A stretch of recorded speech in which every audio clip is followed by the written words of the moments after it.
Afternoon mga ka-stroke. Yan. Good afternoon sa inyo lahat dyan. At sa mga sawang nanonood na taga-antay ng ating update.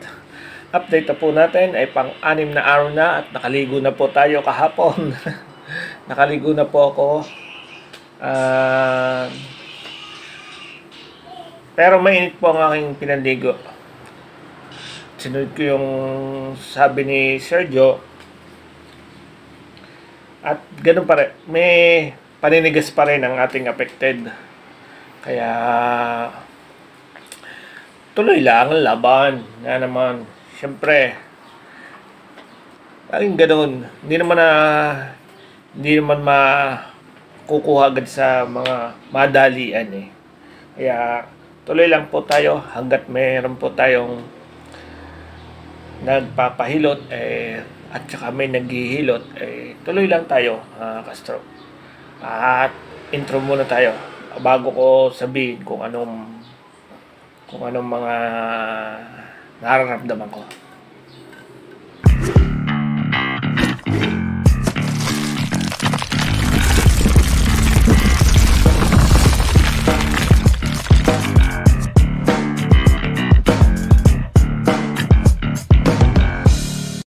At yan na nga, tapos na ang ating intro mga ka-stroke. Sa case ko po, hindi po sa inyo, sa case ko po, mukhang mahihirapan po si Sergio sa akin. Dahil po, ang stroke ko po ay hemorrhagic. Nasa pagitan ng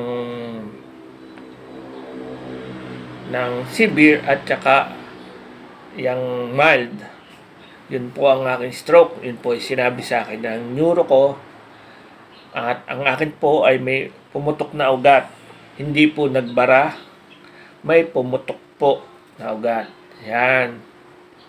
Kaya maging second stroke ko ngayon, maaaring pwedeng ischemic dahil magbarado naman. Yun naman po ang ano ng neuro ko.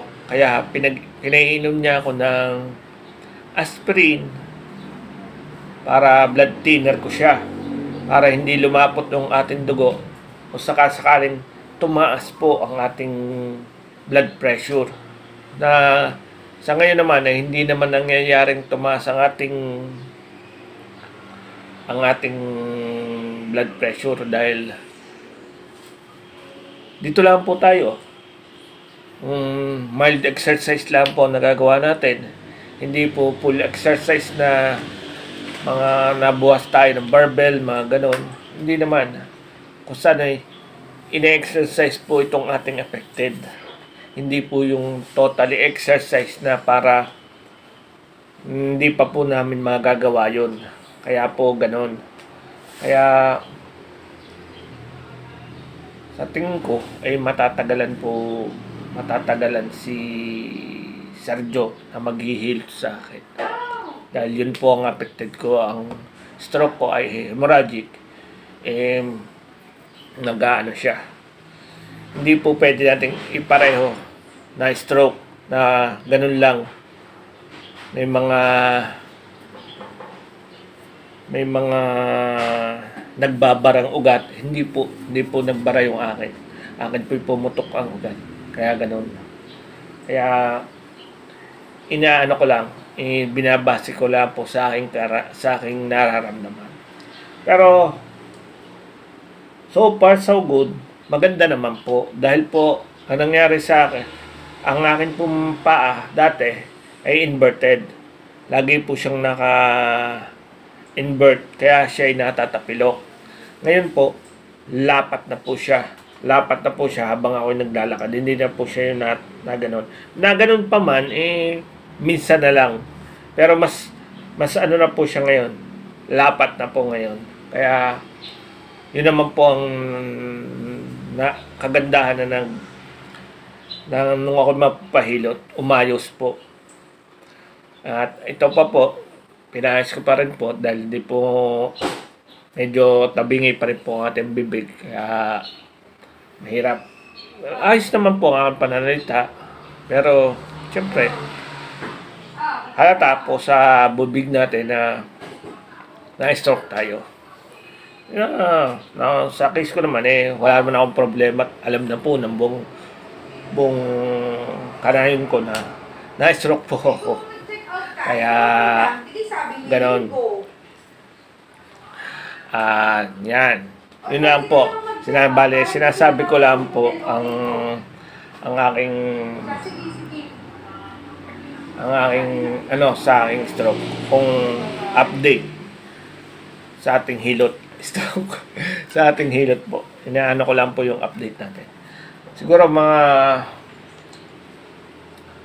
6 to 8 session po ako. Yeah. Really? Ano ko na. Bago ko po maayos ang aking lakad, mawala ang ating paninigas sa ating affected, mukhang aabot po ng 6 to 8 session po. Na pinagdadasal ko naman na wag naman po sana. Alam niyo naman po, hindi naman po tayo mayaman na laging may pera tayo, na laging may tumutulong po sa atin. Hindi po natin masabi. Kaya, salamat pa rin. Salamat ng maraming salamat sa tumutulong sa akin. At hindi ko na po sila babanggitin, hindi ko na po siya babanggitin dahil alam niya po na hindi ko naman maibalik pinagdadasal ko na more blessing to come para po sa kanya. At napakabait po talaga. Thank you po. Yun. Bali po, yun na po masasabi ko sa update ko sa hilot ko. Pero, siyempre, sasama natin ang exercise at saka stretching lagi, araw-araw, para lumambot ng tuluyan ang ating bukod sa hilot na hilot tayo, kailangan sinasamahan po natin ng exercise at saka exercise, walking, at saka stretching. Yan. Bali, yun na lang po ang gagawin ko sa umaga at saka sa hapon. Katanong niyo, hapon na. Bukas ko na po gagawin. Back to stretching at exercise po tayo sa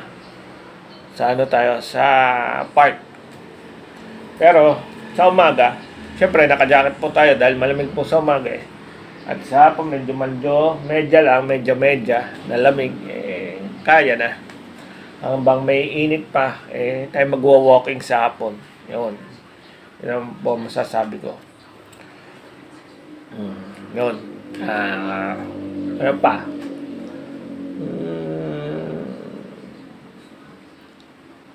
Tsaka po, ito rin po, sa naghahantay lagi kay Sergio. Siyempre, pag po nakita nyo po na sa araw na ito ay nadun sa lugar na yon, magpaano na kayo agad sa kanyang secretary, magpalista na po kayo na kayo po'y daanan at makiusap para hindi po mapatigil ang ating hilot, ang inyong hilot, hindi po bumalik, back to zero naman.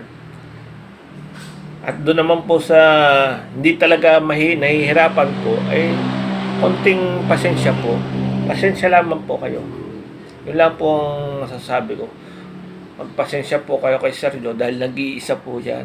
Hindi naman po siya 2, 3 tao na nagalaw. Nag-iisa po yan na kaya pinipilit niyang matapos yung mga nauna niyang nahilot at yung pang mga bagong nahihilot. Kaya antay-antay lang po kayo. Wait lang po kayo.